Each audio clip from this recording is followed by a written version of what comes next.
ফুলঝুরি পিঠা দেখতে যেমন দারুণ, খেতেও কিন্তু দারুণ হয় আর অনেকটা সময় ধরে ক্রিস্পি থাকে। আর আপনি চাইলেই সপ্তাহখানেকের মতো এই পিঠাটা সংরক্ষণ করতে পারেন। উপকরণও খুব বেশি লাগে না, অল্প উপকরণেই এই পিঠাটা বানিয়ে নেওয়া যায়। আজকের এই ফুলঝুরি পিঠাটা অনেক সহজ উপায়ে শেয়ার করেছি। পিঠা বানানোর জন্য প্রথমে আমরা পিঠার গোলাটা তৈরি করে নিচ্ছি। প্রথমে একটি মিক্সিং বলে দিয়ে দিচ্ছি রুম টেম্পারেচারে থাকা একটি ডিম,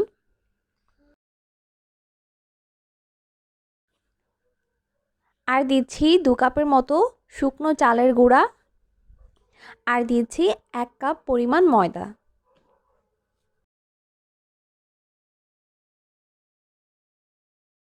আর দিচ্ছি 1/3 কাপের মতো গুঁড়া দুধ, আর দিচ্ছি 3 টেবিল চামচ কর্নফ্লাওয়ার।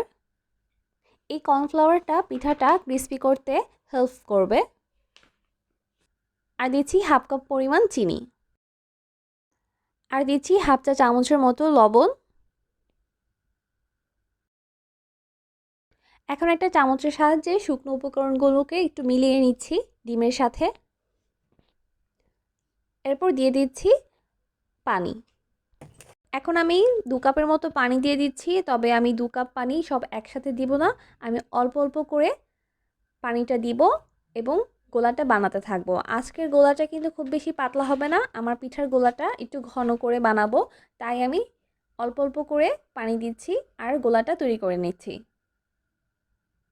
এই তো খুব ভালো মতো আমি গোলাটা মিশিয়ে নিচ্ছি। গোলাটা মিশিয়ে নেওয়া হয়ে গিয়েছে এবং আমি গোলার কনসিস্টেন্সিটা আপনাদেরকে দেখিয়ে দিচ্ছি।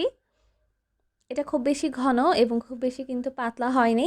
এখন আমি এই গোলাটা 10 মিনিটের জন্য রেস্টের জন্য রেখে দিচ্ছি। ফিরে আসছি 10 মিনিট পর। 10 মিনিট পর পিঠা বানানোর জন্য আমাদের গোলাটা একদম রেডি হয়ে গিয়েছে। এখন একটি প্যানে পর্যাপ্ত পরিমাণে তেল গরম করে নিয়েছি।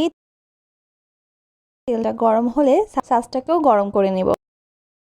সাসটাকে গরম করে নিয়েছি। এখন গোলার বাটির মধ্যে নিয়ে ডুবিয়ে নিচ্ছি। এরপর সরাসরি গরম তেলের উপর দিয়ে দিচ্ছি। এইভাবে আলতোভাবে যখন উঠাতে থাকবো,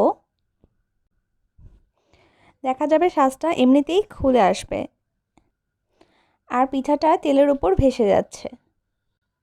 এরপর পিঠাটাকে ক্রিস্পি করে ভেজে নিতে হবে এবং এই পর্যায়ে চুলাটা কিন্তু কমিয়ে পিঠাগুলোকে ভাজতে হবে। এই তো আমি সাজটাকে আবার তেলে রেখে গরম করে নিচ্ছি।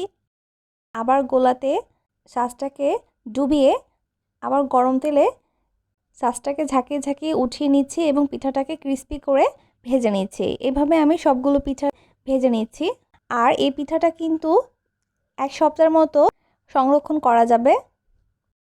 আর অল্প গোলাতেই কিন্তু অনেকগুলো পিঠা বানিয়ে নেওয়া যায়।